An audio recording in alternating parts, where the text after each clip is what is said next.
बिस्मिल्लाहिर्रहमानिर्रहीम ला इलाहा इल्लल्लाहु मुहम्मदुर रसूलुल्लाह अस्सलातु वस्सलामु अलैका या रसूलल्लाह व अला आलिका वसहबिही चैंपियंस। अस्सलाम वालेकुम। उम्मीद करता हूँ आप सब खैरियत से होंगे। डियर स्टूडेंट्स, आज हम 10th class new physics chapter number 20 उसका टॉपिक पढ़ने जा रहे हैं isotopes. What are the isotopes? Isotopes क्या होते हैं, उनकी प्रॉपर्टीज क्या हैं और ये कहाँ कहाँ पर हम यूज कर सकते हैं और इनका केमिकल प्रॉपर्टीज में क्या असर रोल रहेगा और इनका फिजिकल प्रॉपर्टीज में क्या रोल रहेगा, वो हमने क्या करना डिस्कस करते हैं। तो चलें स्टार्ट करते हैं।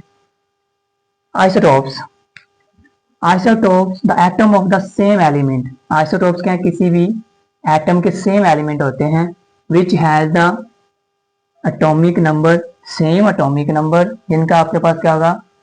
सेम सेम एटॉमिक नंबर होगा बट डिफरेंट एटॉमिक मास, और उनका एटॉमिक मास क्या होगा? डिफरेंट होंगे। ऐसे एलिमेंट, एक एटम के ऐसे एलिमेंट जिनका एटॉमिक मास क्या होगा? सेम होगा, लेकिन उनका एटॉमिक मास नंबर क्या होगा? डिफरेंट होगा।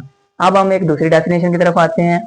Isotopes are the atom. Isotopes हमारे पास ऐसे एटम है ऑफ एन एलिमेंट, किसी भी एलिमेंट के, that are same number of proton, जिनके अंदर सेम नंबर ऑफ प्रोटॉन होंगे, यानी कि उनके नंबर ऑफ प्रोटॉन कितने पाए जा रहे हैं, जो कि एक यूनिक प्रॉपर्टी है किसी भी एलिमेंट की। But they have different number of neutron, लेकिन उनके अंदर न्यूट्रॉन की तादाद क्या होगी? डिफरेंट होगी। ऐसे तमाम एलिमेंट जिनके अंदर प्रोटॉन की तादाद क्या है? सेम है, लेकिन उनके अंदर न्यूट्रॉन की तादाद क्या है? डिफरेंट है। तो उसमें हम क्या बोलते हैं? आइसोटोप। एलिमेंट मुख्तलिफ हो सकते हैं, लेकिन एटम क्या रहेगा? एक ही रहेगा। वो उसके क्या होंगे? मुख्तलिफ तरह की स्टेट के अंदर क्या कर रहे होंगे? एग्जिस्ट कर रहे होंगे। अब इसको हम एक एग्जाम्पल से अंडरस्टैंड करते हैं कि what is it's mean, what is isotope, कि एक ही एलिमेंट, एक एटम के डिफरेंट एलिमेंट कैसे हो सकते हैं, तो वो हम डिस्कस करते हैं। जो फेमस एग्जांपल हम यूज कर रहे हैं इधर हमारे पास क्या? हाइड्रोजन के आइसोटोप्स हैं। हाइड्रोजन के आइसोटोप्स हैं, हाइड्रोजन। तो हाइड्रोजन के हमारे पास 3 आइसोटोप्स हैं। पहला है प्रोटियम, ड्यूट्रियम, ट्रीटियम। अब इनके अंदर जो कॉमन चीज है हमने ऊपर अभी डिस्कस किया, उसके नंबर अंदर प्रोटॉन क्या रहेंगे? सेम रहेंगे। इधर जो इसका सबस्क्रिप्ट में नंबर आ रहे हैं, ये वाला ये भी सबस्क्रिप्ट में है और ये भी सबस्क्रिप्ट में, यानी कि सबस्क्रिप्ट में इनका नंबर ऑफ प्रोटॉन क्या रहेंगे? सेम रहेंगे। तो नंबर ऑफ प्रोटॉन चेंज नहीं होंगे। तो जितने भी हाइड्रोजन के आइसोटोप्स हैं उनके अंदर जो नंबर ऑफ प्रोटॉन है वो क्या रहेंगे? सेम रहेंगे। नंबर ऑफ प्रोटॉन में कोई चेंज नहीं आएगा। अब बात करते हैं, उसने कहा नंबर ऑफ न्यूट्रॉन्स क्या हो जाएगा? डिफरेंट हो जाएंगे।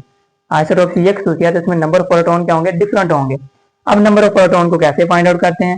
नंबर ऑफ न्यूट्रॉन को हम फाइंड करने के लिए फार्मूला यूज करें, n is equal to atomic mass number minus atomic number या नंबर ऑफ प्रोटॉन। अगर हम इसकी बात करते हैं, इसमें एक इसका क्या है? मास नंबर है और प्रोटॉन नंबर क्या है? 1। तो 1 माइनस 1 इज इक्वल टू 0। तो जो प्रोटियम है उसके अंदर कोई न्यूट्रॉन नहीं होता, इसके अंदर कोई न्यूट्रॉन नहीं होता। और इसके गिर्द एक इलेक्ट्रॉन क्या है? उसके शेल के गिर्द क्या कर रहा होता है? ऑर्बिट कर रहा होता है, रिवॉल्व कर रहा होता है। अब हम बात करते हैं ड्यूट्रियम की।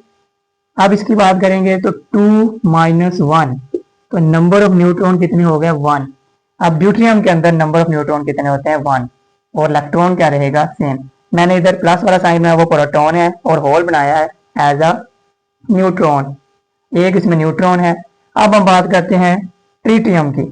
ट्रीटियम प्रोटॉन एक ही है उसके अंदर, और अगर नंबर ऑफ न्यूट्रॉन की बात करें 3 माइनस 1, तो 2 इसमें क्या आ जाएंगे? न्यूट्रॉन आ जाएंगे, और एक इलेक्ट्रॉन इसके गिर्द क्या कर रहा होगा?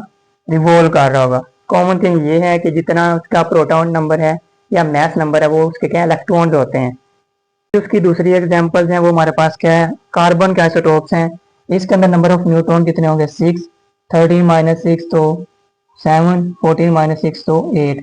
तो ये जो कार्बन के आइसोटोप्स हैं उसके अंदर 612 के अंदर 6, 613 के अंदर 7 और 614 के अंदर क्या होंगे? 8 न्यूट्रॉन पाए जाएंगे।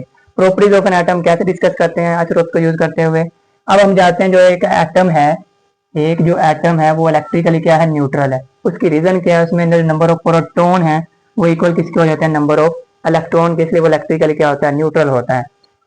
अगर एक एटम क्या करता है? इलेक्ट्रॉन क्या करता है? लूज करता है। एक एटम लूज करता है या गेन करता है? अगर तो वो लूज करेगा, वो गेन इलेक्ट्रॉन बनता है, उसके अंदर क्या है? चार्ज कैरियर के तौर पर क्या करेंगे? वो एक्ट कर रहे हैं। अब जो नंबर ऑफ प्रोटॉन है और नंबर ऑफ इलेक्ट्रॉन है, ये चीज क्या डिसाइड करते हैं?